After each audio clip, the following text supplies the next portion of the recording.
Hi, I'm John Barnes. I spend a lot of time learning and thinking about football, so I'd like to create a place to talk more about football. So this is my first time doing this today, so let me know how I'm getting on, what could be better, what you like, and we'll try and implement that moving forward. So it's going to be a fairly quick intro video today, just to get to know each other, introduce myself, and so on. What I'd like to do is really grow a good community so that in due course, I've got a number of ideas for a truly interactive audience participation and getting everyone involved as the community grows.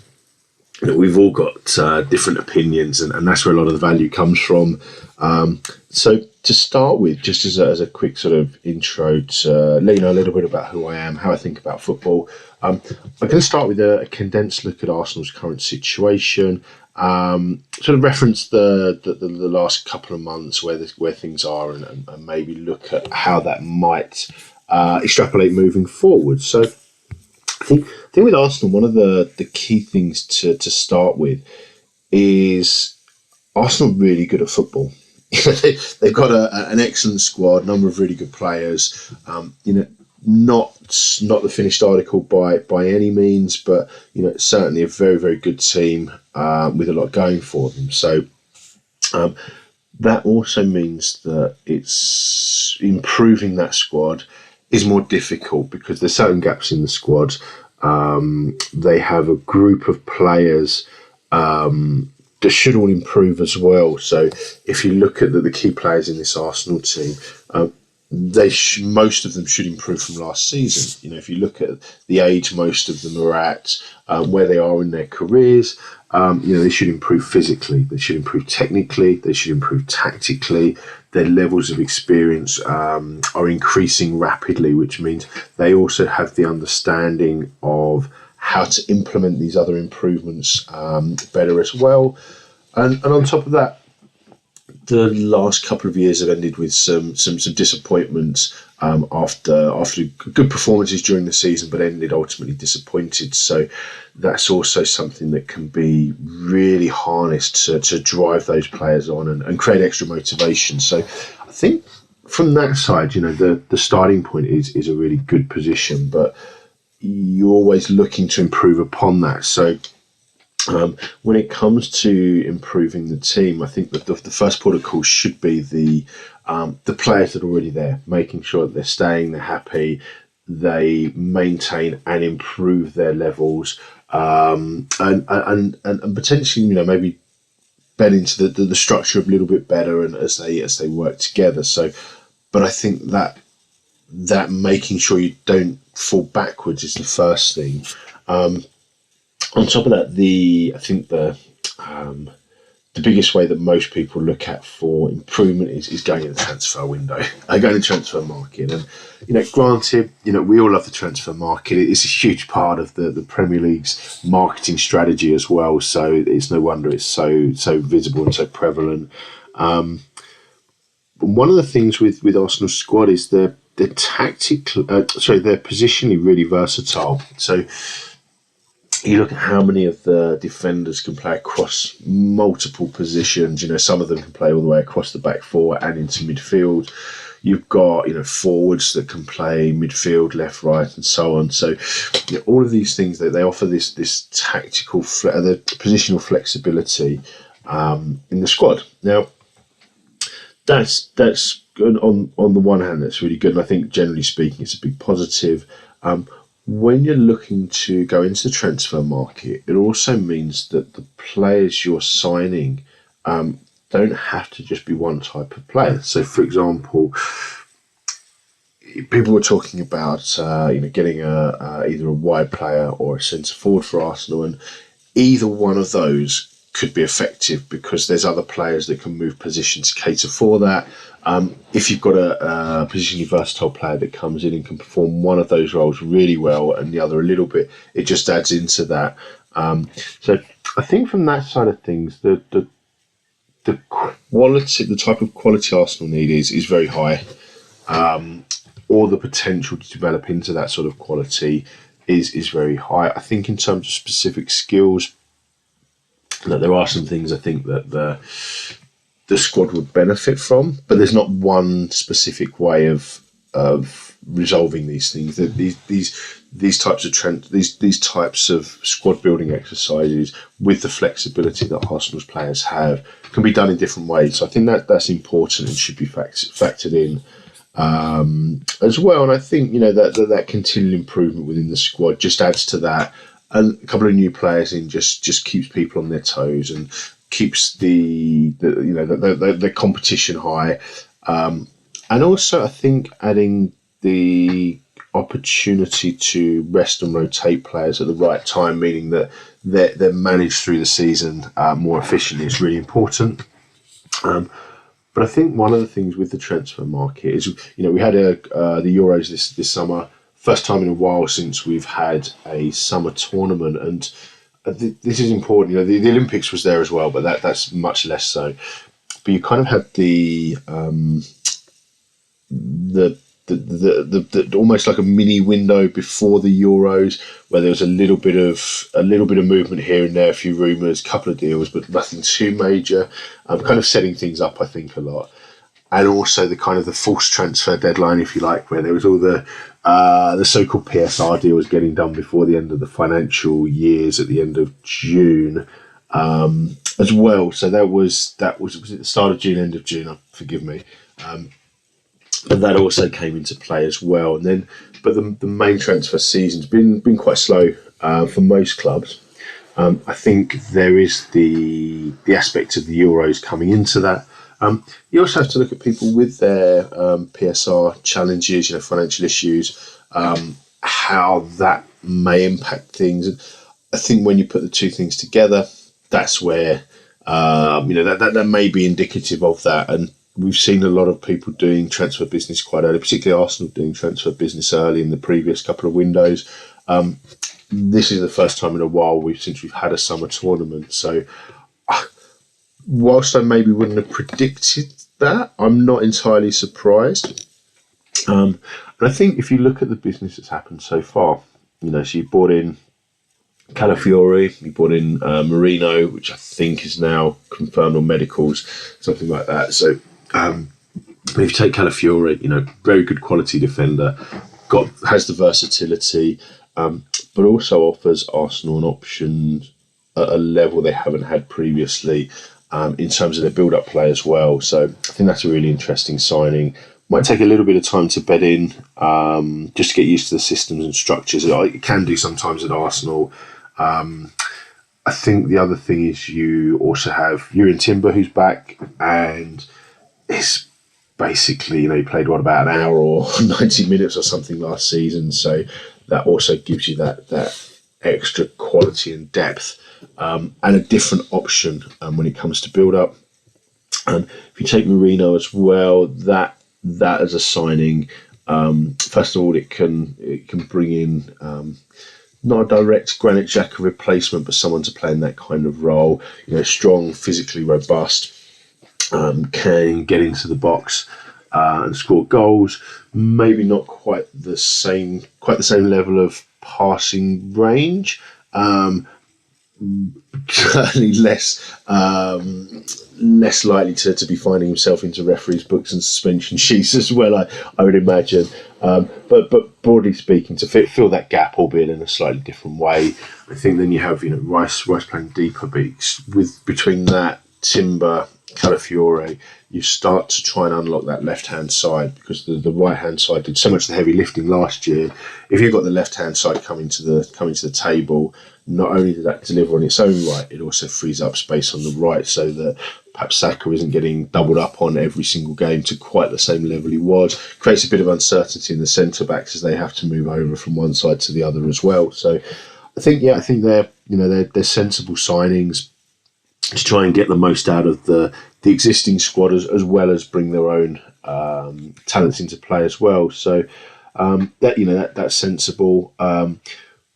Obviously, there's a lot of people looking at whether that's quite enough. I think there's two schools of thought for the last week or so for Arsenal. One is that they're going to go out and make this one or two marquee signings, the big centre forward, or Osimhen or whoever, and this quick winger. That's a killer on transition, and that may happen. From what I'm gathering, it may be more likely that they're looking at market opportunities. So there's perhaps some transfers happen, there's a domino effect, and someone becomes available that they may not have realised, or at a price they may not have expected. Now, that's not to say there won't be a big market opportunity. There won't be a market opportunity for a marquee player. But I just don't think that's the style to try to do that. I think if it comes up, they may do that. But I think that they're more. I think it may be that they're more reactive than proactive. Now, that may not, that's not to say that's definitely the case though, because they're always working on a number of deals, and it may be that there's a slight variation, a slight stimulus on the market that triggers something. But I think the main thing is going to be really interesting to see what happens in the next week, because Arsenal have got such a good squad. It's difficult to improve. I don't think they're going to go out and sign someone for the sake of it. To placate anyone. They're going to look at improving the squad and what those opportunities are. So I think that's really interesting, and it's noticeable this year. Arsenal have been a lot more quiet on their transfer business than they were the previous couple of years. There were a lot more whispers and rumours. Gabriel Jesus, I think people realised was happening long in advance. I think the same thing with Declan Rice last year. This year, the Merino stuff's dragged on for a couple of weeks, but only since it was fairly confident they were getting in. There wasn't that build-up process. So I think that's interesting that Arsenal appear to be playing their cards closer to their chest this year than they have done. So that'll be interesting. And I think a lot of Arsenal's business is revolved around getting the right level of confidence in the supporting players. So, instead of having these huge drop-offs between players or the confidence in players as well, confidence and style, not just quality, having players that you trust and can rotate in and out without changing the output drastically, adding that depth in competition is really important, particularly with the average age of players, meaning they should be growing as well. So that's really, really, really important. And I think just on these things, if you look at the defence that was so strong last year, this year they brought in Calafiori. And so if you look at the defence last year, and it was exceptional, but it's likely to in the normal course of events, it's likely to strengthen the game, even without signing anyone, because David Raya started the season, he's had pre-season, he's had a year working with the team. There's a lot more comfort in that relationship between goalie and back four. I think, if you look how good Saliba and Gabriel were last year, but you look at their ages, they should, in the normal course of events, still be at a stage of their career where they're improving. Now, obviously, form comes into play as well, but if you flatten any form curves, they're still at that stage where most centre-backs are still growing. Excuse me.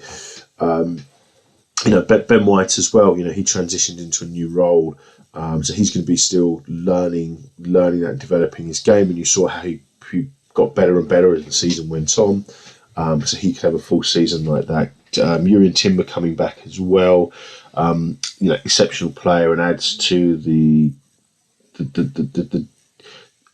quality mix. And when I say that, I mean the number of different qualities as well as the level of quality. So I think that's really interesting. Tomiyasu, can he stay fit for a season? Who knows? Kivior, was better at the end of last season. So and Zinchenko looked fairly good last week against Wolves. Now, the temptation is to say that, because of these things, they will happen. That's not what I'm trying to say here. It's just that with the law of averages, these things, there should be incremental gains across these relationships. You're adding Calafiori, that gives you a slightly different style. In some ways, he does things slightly differently to the other defenders. Now, the temptation with adding Calafiori and Timber to the mix is say, well, Arsenal didn't concede many goals last year, therefore they're just going to concede less, and kind of leave the analysis at that, which I think, there's every chance Arsenal could be tighter at the back than they were last season. If so, fantastic. If you can shave 3, 4, 5 goals off of what was a very good defensive performance, brilliant, and if you look at the ratios of goals conceded to goals scored, if you're shaving, say, three or 4 goals off at the back, that could be worth 5 or 10 goals scored up front in those tight games where not conceding can make the difference. So that's important. But I think the biggest thing with Timber and Calafiori coming in, and this probably plays into Marino and Rice as well, but I think it's how they act in build-up. So because we've got such a large number of different players there at Arsenal, the way they build up, it's going to be very difficult for opposition coach. Once they get everyone up to speed, it's going to be very difficult for opposition coaches to second guess them. Are you playing Ben White or Tomiyasu or Timber on the right hand side? Is it going to be Calafiori, Timber, Zinchenko, on the left? Will you change the centre backs for this game? Will Rice drop in and build up? So you could play, three at the back and invert a midfielder next to Rice, and then push your other 5 forwards. You could play 2 at the back by inverting both fullbacks. You could play them. You could even play one further on and create a front 6 or 7 as well. But there's so many different variations to this. Even how players invert, they overlap, they underlap, and they've all got a slightly different style. So I think these are the tools that Mikel Arteta can use to make them really unpredictable in build-up, right the way from the back. And you've got these intelligent players. If you look at Declan Rice, look at Marino in midfield, they're big strong boys. They can fit into. They can both drop back a peg should they need to. They can both push on a peg. But you've got these defenders, particularly the wide players, that are so intelligent, such good footballers as well. And you've got someone like Ødegaard that just reads space so well. I think it's that build up where these new defenders can really come in and make that difference. So yeah, I think it's an interesting time for Arsenal. I think you look at the forward line. I think that's a little bit more stable than at the moment than it has been. If they get a new striker or a new wide man, a new attacker, let's say, that may be something to discuss a little bit further. I think that as a whole, though, I think that the attack, you can potentially open up that left hand side. Can Trossard keep hitting the same ratio of numbers? If he can, that's incredibly impressive, particularly if he gets more and more minutes. Martinelli, can he go? Will he be like last season or like the season before? Big question. You have Havertz, for example, who has been there for years, probably now settled into that number 9 role, or 9.5, whatever you want to call it, that forward position. Jesus plays a similar position but does it differently. There may be games where they kind of come in and even play 2 false nines together, and one goes, one drops, and they rotate, almost like an old 4-4-2 midfield where one goes and one stays, but just push forward 20 yards. That could be an option that comes into play. And then you have Saka, who's so consistent. Some of his performances didn't look to the level that they had been last season, but his output was exceptional. If he was subbed off yesterday with about 10 minutes to go, perhaps if he can be given a little bit more breather here and there, his game may kick on to the next level. There's lots of interesting things with this Arsenal team where they are at the moment, and I think it's going to be how that pans out and how that's managed is going to be really, really important. But I think the one thing we can be certain of, there's going to be a lot of tactical and technical tweaks to this team moving forward. I think it's not going to be the same team as it was last year, which wasn't the same team as it was the year before. There will be things that are kept there, but I think there's going to be a number of sort of subtle tweaks, and I think that the base for that is the build up from the back. The defenders that are deployed, how you create that build up, what the different lines are that the team's working with, and how they progress that ball forward. On top of that, I saw something recently that Arsenal heavily underperformed on their XG from set pieces. We know how deadly they were from set pieces last year, so adding in someone like Marino and Calafiore as well, is that something that can be improved upon, or was that an anomaly last season that they just got a lot more goals than would be expected, and that was the blip? Or can they continue and improve upon that? That's going to be really interesting to see the level of focus on that. So again, though, I just wanted a quick, sort of a quick intro today. Maybe it's a little bit longer than expected, but obviously, happy to go into more detail around any of these themes, go into other topics as well, and really look to add to that. So, but as I say, this is the first video, so be really keen to hear what you think I can improve on. That's the most important thing. Hey, what can I improve on? If there's something you like, please mention that as well. Obviously, if you like the video as a whole, please just pop a thumbs up to let me know. And as I say, I am trying to build a community. I want to get the audience participating directly as well, give you an opportunity and a platform to those within the community as well. So please do subscribe to keep in touch, and I can keep you in the loop on that and reflect what everyone is looking for. So yeah, hopefully enjoyed that. Anything that any sort of comments, advice, criticisms, anything that you like, please let me know. And yeah, I'll be posting more shortly. So thanks a lot. See you soon. Like I say, I'm John Barnes. I've been talking football.